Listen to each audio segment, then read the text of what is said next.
우리 가정의 달을 쭉 지나가고 있습니다. 오늘 가정의 달 네 번째 주일입니다.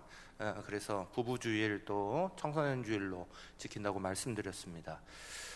보통 한 해에 통상적으로 가정의 달이 네 번의 주일을 맞이하는데 올해만 5번 주일이 있죠. 그래서 올해는 조금 다르지만 올해의 이제 가정의 달에 대한 말씀은 오늘까지 이제 정리하게 됩니다. 5월 1일이 이제 어린이 주일이어서 우리 자녀들에 대한 말씀들을 먼저 보았고, 또 5월 8일이 어버이 주일이어서 어른들 관련되는 말씀들을 우리가 보면서 가정에 적용하고, 그리고 지난주가 우리 스승의 주일이면서 또 청년 주일이어서 청년과 스승 또 우리 온 교회가 함께 어떻게 코이노니아 하는가에 대해서 말씀을 나누었고, 오늘은 이제 부부 주일이면서 청소년 주일입니다. 그래서 청소년들은 청소년들 부서에서 오늘 여러 가지 활동이 있을 것이고, 우리는 부부 주일에 맞춰서 하나님 말씀을 같이 나누게 됩니다. 네, 제가 말씀을 드렸듯이 제일 처음 5월 1일 날 우리 가정의 달 들어가면서 제가 잠깐 말씀을 드렸듯이 목사로서 이렇게 말씀을 증거할 때 가정의 달 말씀을 증거하는 게 요즘 오늘의 시대에 참 쉽지는 않습니다. 여러 어려움을 많이 겪고 있는 가정들이 많아서, 또 가정에 여러 가지 아픔이 있는 가정들이 많아서 말씀을 통해 이렇게 다시 회복되기를 간절히 바라면서 말씀을 증거하지만 쉽지는 않습니다. 오늘 또 부부의 말씀을 이렇게 나눌 때도 부부간에 벌써 사별하신 가정도 많고, 또 여러 가지 어려움을 겪고 있는 가정들도 많습니다.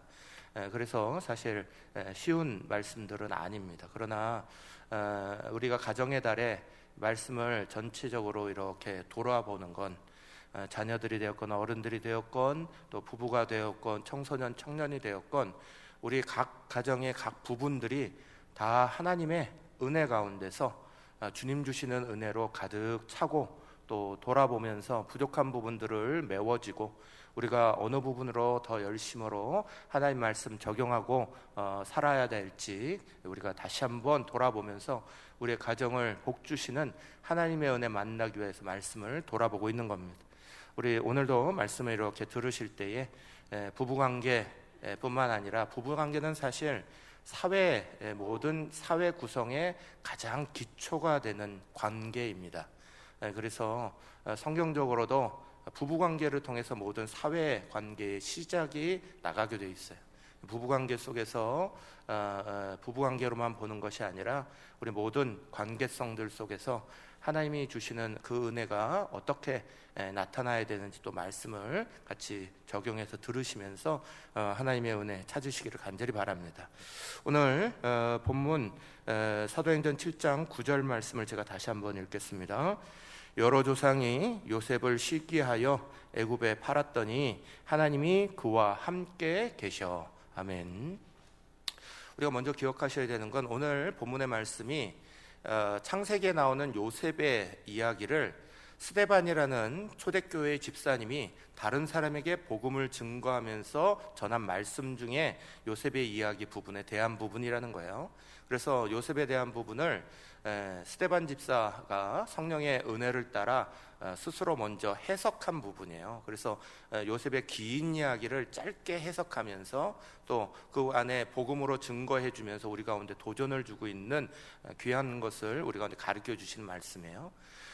우리 부부관계 속에서도 적용해 볼 수 있고, 또 관계성들 속에서도 적용해 볼 수 있는 귀한 말씀이에요. 먼저 우리가 기억하셔야 되는 건, 이 요셉이라는 우리 믿음의 선진이 정말 여러 가지 사람이 당할 수 있는 가장 많은 고난을 당한 사람 중에 하나라는 것을 우리는 잘 알고 있습니다. 성경 안에서 이 요셉만큼 어려움을 심하게 당한 사람도 별로 없습니다. 어린 나이, 한참 10대의 나이, 17살 정도의 온 가족들에게 배신당했습니다. 그리고 인신매매 당했어요. 그래서 팔려갔습니다. 그 배신감이 얼마나 컸겠습니까? 그 형들, 자기를 죽이려 했던 형들이 죽이지는 않았지만 자기를 팔아버리고, 그곳에서 종살이가 시작되고 타향살이가 시작되고 어느 날 하루아침에 부모 형제 다 잃어버리게 되는, 그저 잃어버리는 정도가 아니라 배신당하고 상처 입고, 그래서 당시에 종살이, 노예살이는 인간 취급 못 받는, 완전히 물건 취급도 제대로 못 받는 그런 자리에 들어가서 살아갑니다. 그리고 거기에 또 굴하지 않고 최선을 다했는데 또 오해되어서 보디말의 그 집안에 잘못된 일도 없이 억울한 누명 쓰고 끝까지 또 옥에 갇히어서 완전히 비참한 삶으로 끝날 수밖에 없습니다. 그 정도 되면 우리는 마음에 깊은 상처가 남고 다른 사람 원망하고 복수의 칼날을 갈고 아니면 자기 자신 비관하고 자살하고 그렇게 인생을 집어 던지면서 그렇게 마감할 수밖에 없는 그런 상황일 거예요. 오늘의 현대인들이 만약에 요셉이 당한 고난을 만난다면 이렇게 과연 버텨낼 수 있을까 할 정도로 요셉의 고난은 대단했습니다. 그 타향살이 속에 그 외로움과 그 괴로움과 그 아픔이 얼마나 컸을지 상상할 수도 없습니다. 특별히 가족들에게 그것에 다 팔림당하고 형들에게 유린당하고 이 모든 것들이 얼마나 큰 상처고 복수의 칼날을 갈아야 되는 이야기겠어요. 그런데 오늘 말씀이 사도행전 7장 9절이 증거하는 것처럼 요셉은 그런 삶을 살지 않았습니다. 요셉은 자기가 무너지는 삶을 살지 않았어요. 상처받았다고 무너지지 않았어요. 배신당했다고 무너지지 않았어요. 버림당했다고 무너지지 않았어요. 무너지지 않았던 가장 중요한 그 타향살이 외로움 속에 살았다고 무너지지 않았어요. 오늘 우리는 참 핑계댈 게 너무너무 많습니다. 이것 때문에 못해요, 저것 때문에 안 돼요, 이래서 우리가 이 모양이 된 거예요, 저래서 이 모양이 된 거예요. 그런데 우리가 성경을 통해 은혜 받는 중요한 이유는 성경은 그런 삶만이 있지 않다라고 우리 가운데 분명히 말해주기 때문이에요. 하나님이 함께 하시는 삶, 이건 다른 삶이라고 우리 가운데 가르쳐주고 있는 거예요. 요셉의 이야기, 세상의 모든 사람들이 다 무너질 수밖에 없는 자리에서도 요셉은 하나님 붙잡았다는 거예요. 그리고 하나님이 함께 하셔서 요셉은 무너지지 아니하고 그 자리 가운데서도 분명하게 하나님의 은혜 가운데 일어나는 역사를 만나게 됩니다. 창세기 39장에 2절 말씀 우리 가운데 이렇게 말해요. 여호와께서 요셉과 함께 하심으로 그가 형통한 자가 되어, 그랬어요. 이 형통한 자가 되었다, 이 자리가 어디냐? 이제 막 팔려 그 보디발의 집에 종으로 팔려 들어갔을 때 이야기예요. 이제 막 팔려 들어갔어요. 종이 됐어요. 이제까지 귀한 삶을 살았어요.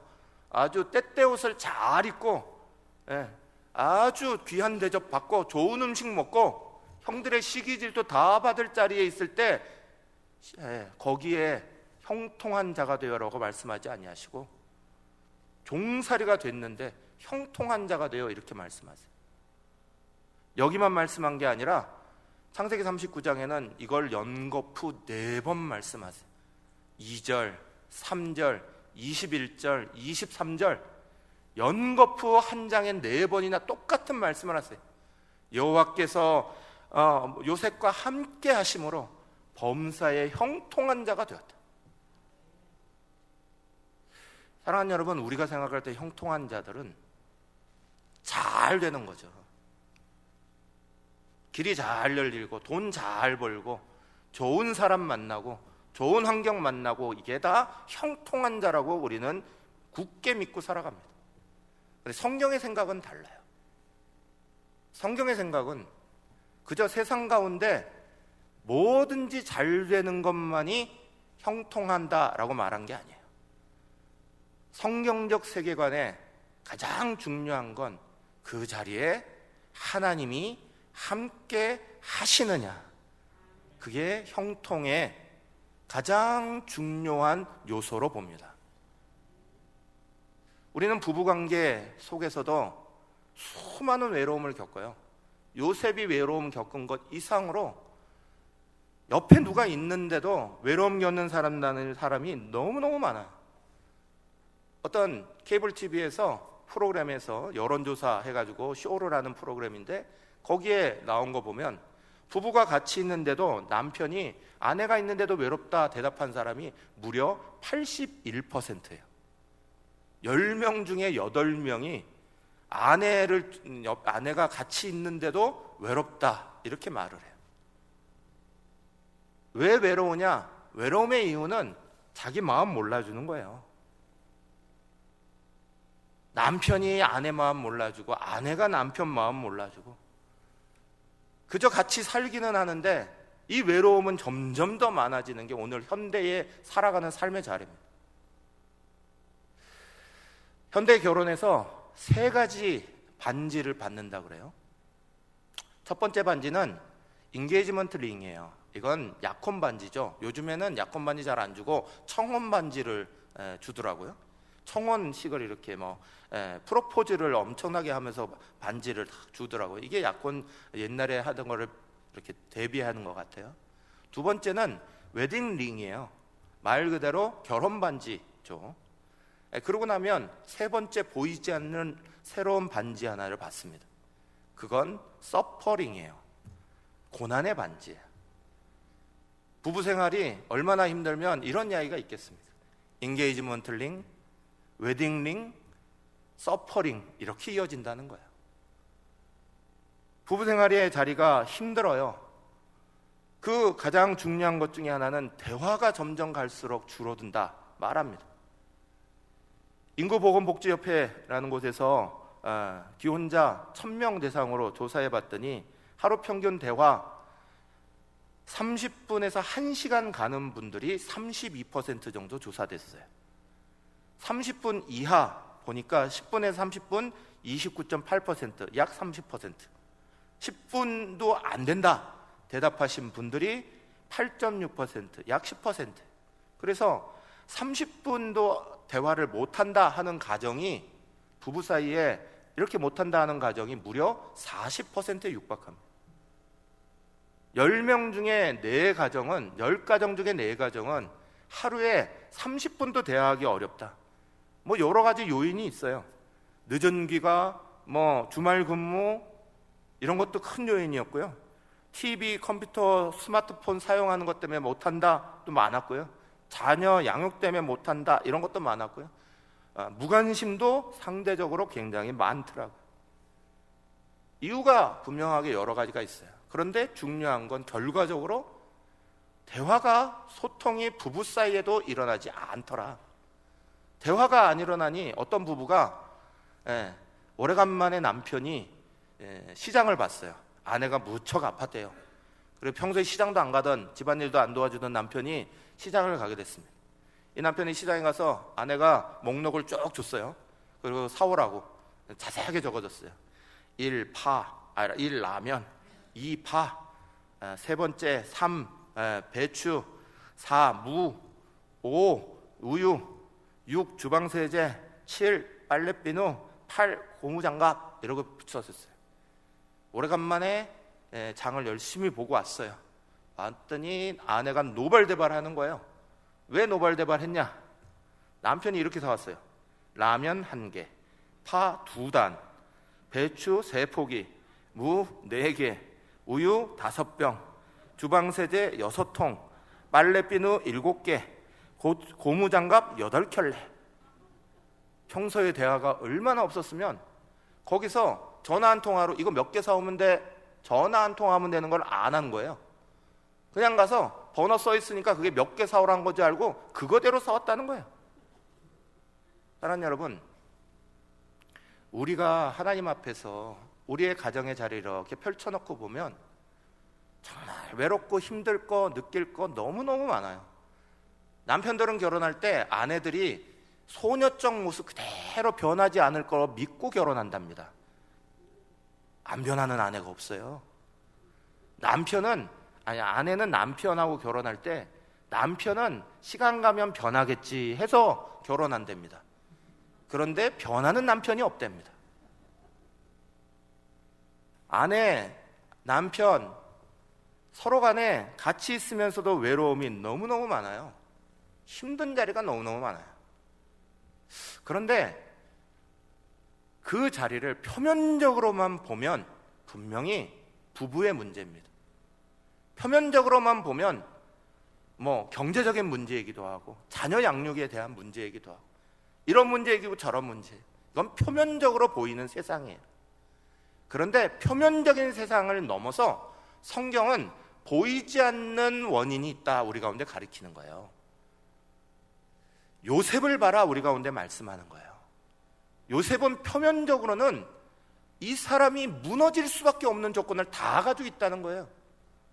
배신도 당해보고 외로움도 당해보고 종살이도 해보고 비참한 인간의 모습 다 가지고 그랬는데 요셉은 그 자리에서 하나님 끝까지 붙잡았다는 거예요. 하나님 붙잡으면서 오히려 그 마음의 중심을 놓치지 않았다는 거예요. 그래서 하나님이 그를 사용하시기 시작한 거예요. 요셉을 통해 우리는 분명하게 한 가지 깨달아야 돼요. 표면적으로는 부부 문제, 자녀 문제, 경제 문제, 수없는 문제일 수 있지만 우리가 신앙적으로 분명히 봐야 되는 건 이 모든 것이 영적인 문제하고 관련되어 있다는 거예요. 그걸 깨닫고 하나님 앞에 나아가는 자는 요셉과 같이 무너질 수밖에 없는 상황에서도 무너지지 아니하고 일어나는 역사를 만날 것이고, 세상에 드러나 있는 표면적인 것만 붙잡고 거기서 문제 풀려고 하면 그냥 거기서 벗어나지 못한다는 걸 가르쳐주는 게 성경의 지혜예요. 디모데전서 4장 7절 8절은 우리 가운데 이렇게 말씀합니다. 같이 읽겠습니다. 망령되고 허탄한 신화를 버리고 경건에 이르도록 내 자신을 연단하라. 육체의 연단은 약간의 유익이 있으나 경건은 범사에 유익하니 금생과 내생의 약속이 있느니라. 아멘. 우리는 외로움의 자리, 특별히 부부 사이에서 외로움의 자리를 만나면 같이 무너지면 안 됩니다. 반드시 일어날 수 있도록 하나님 앞에 이 문제 놓고 기도하기 시작해야 되는 거예요. 우리 이전에 계셨던 모든 부모님들은 지금보다 더 어려운 시대 속에서도 오직 하나님 앞에 기도하는 것만 붙잡고 오늘 대한민국의 자리를 이렇게 만드셨어요. 교회의 자리를 이렇게 만드셨어요. 그분들의 삶이 지금보다 더 나았다라고 아무도 말하지 못해요. 더 어려운 삶이 많으셨어요. 그럼에도 불구하고 하나님에 대한 신앙은 우리보다 훨씬 뛰어나셨어요. 문제들이 일어나면 하나님 앞에 와서 붙잡고 기도해야 된다, 이거 놓치지 않으셨어요. 그래서 오늘 우리가 복받고 있는 거예요. 그 인내 가운데서도 이겨내신 거예요. 사랑하는 여러분, 저와 여러분은 먼저는 하나님 앞에 나오는 거 잊어버리면 안 됩니다. 특별히 부부관계에서는 더더욱이나 그렇습니다. 두 번째, 10절 말씀은 이렇게 말씀합니다. 그 모든 환난에서 건져내사 애굽왕 바로 앞에서 은총과 지혜를 주심에 바로가 그를 애굽과 자기 온 집의 통치자로 세웠느니라. 아멘. 요셉의 이야기 가운데 우리가 이 말씀 가운데 주목해야 되는 건, 하나님의 앞에 나와 하나님 붙잡았더니, 하나님이 함께 하시는 것 경험했더니 하나님이 은총과 지혜를 주셨다는 거예요. 하나님이 은혜 주시고 하나님이 지혜 주셨다는 거예요. 그게 요셉으로 하여금 그 자리 가운데서 이겨낼 수 있는 순간순간에 이겨낼 수 있는 방법을 열어주신 거예요. 좋은 아내와 나쁜 아내 구별법이 인터넷 보니까 있더라고요. 그래서 한번 적어봤어요. 이래요. 좋은 아내는 천사같이 되려고 하는데 나쁜 아내는 지가 천사인 줄 안대요. 좋은 아내는 뭘 사줘도 기뻐하고 감사하는데 나쁜 아내는 뭘 사줘도 잘못 샀다고 구박한대요. 좋은 아내는 집에서나 밖에서나 남편을 똑같이 대하는데 나쁜 아내는 밖에서는 천사 같고 집에만 오면 악마가 된대요. 좋은 아내는 남편이 원하는 것은 뭐든지 해주는데 나쁜 아내는 남편이 원하는 것은 뭐든지 안 된다 그런대요. 좋은 아내는 남의 흉을 안 보는데 나쁜 아내는 자기가 남의 흉 볼 때 남편이 장단 안 맞춰주면 짜증낸대요. 좋은 아내는 남편이 아프면 잘해주는데 나쁜 아내는 남편이 아프려고만 하면 지가 먼저 자리에 아프다고 깔아눕는다는 거예요. 웃으시는 분들은 뭔가 공감이 있으신 거예요. 사랑하는 여러분, 중요한 건 세상 가운데도 좋은 지혜가 있고 나쁜 지혜가 있어요. 우리에게도 세상이 알지 못하는 세상의 지혜만 있는 게 아니라 하늘의 지혜가 있어요. 그리스도인들에게 중요한 건 이 땅의 지혜대로 살아가는 게 아니라 하나님의 지혜대로 살아가는 방법을 아는 거예요. 부부관계에 있어서도 인간관계에 있어서도 땅의 지혜만 가지고 풀어나가는 게 아니라 하나님의 지혜 가지고 하늘로부터 오는 지혜를 가지고 풀어나가야 되는 거예요. 야고보서 3장은 우리 가운데 그걸 너무 잘 가르쳐줘요. 야고보서 3장 14절에 16절은 이렇게 말합니다. 그러나 너희 마음속에 독한 시기와 다툼이 있으면 자랑하지 말라. 진리를 거슬러 거짓말하지 말라. 이러한 지혜는 어디로부터 내려온 게 아니요? 위로부터 내려온 것이 아니에요. 뭐라고요? 땅 위의 것이요, 정욕의 것이요, 귀신의 것이니 시기와 다툼이 있는 곳에는 혼란과 모든 악한 일이 있음이라. 아멘. 세상에 있는 지혜만 가지고, 땅에 있는 지혜만 가지고 살아가면 그 결말이 다툼이고 시기고 안에 수없는 것들이 일어난다. 성경은 분명히 우리 가운데 가르쳐요. 어떤 부부가 교회 다니시면서도 부부싸움을 심하게 하셨다는 거예요. 그래서 남편이 화가 났어요. 안방에 탁 들어가 문을 꽝 닫아버리거든요. 안방에서 안 나와요. 밥 먹을 때가 됐는데 안 나와요. 배고파요. 남편이 소리를 빽 지릅니다. 안방으로 밥 갖다 줘. 그랬더니 아내가 밥을 갖다 주는 게 아니라 조금 있다가 문을 똑똑똑 두드려요. 문 열어줬더니 아내가 서 있는 게 아니에요. 어떤 남자가 서 있는 거예요. 그러더니 이러는 거야. 퀵 서비스입니다. 부엌에서부터 안방까지 배달 왔습니다. 내려주더라는 거예요. 그럼 상을 딱 차려줘요. 그 다음에 퀵 서비스 아저씨가 한 말에 뒤집어줬다는 거 아니에요. 뭐라 그랬냐? 착불입니다. 그랬다는 거예요. 이게 지혜예요? 이게 꾀를 낸 거예요? 관계만 더 악화되는 거예요. 머리 써보고 이렇게 저렇게 자기 감정 드러내고 이렇게 저렇게 풀어간다고 문제가 풀리는 게 아니라 서로 간에 같이 무너지는 것만 남는 거예요. 그런데 야고보서 3장 17절 18절 말씀 우리 가운데 이렇게 가르칩니다. 같이 읽겠습니다. 오직 위로부터 난 지혜는 첫째 성결하고 다음에 화평하고 관용하고 양순하며 긍휼과 선한 열매가 가득하고 편견과 거짓이 없나니 화평하게 하는 자들은 화평으로 심어 의의 열매를 거두느니라. 아멘. 하늘로부터 오는 지혜를 가지고 오늘 우리의 관계를 만드는 거예요. 아까 당신 못져 이거 가정사역을 우리 대표적으로 하시는 하이패밀리라는 단체에 송기런 목사님이라고 계시는데요. 그 목사님이 만들어내는 단어야. 옆에 분들에게, 남편에게, 옆에 사람들에게 당신 멋져 이렇게 말하라는 거야. 여러분, 당신 멋져가 무슨 뜻이냐? 한번 당부터 하나씩 띄워보실래요?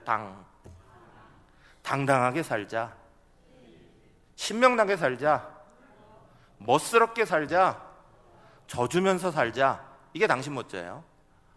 당당하게 살자. 가진 거 없어도, 배운 거 없어도, 우리 뭐 대단한 거 아니어도 하나님 주신 은혜 생각하며 감사하며 당당하게 살자, 그거예요.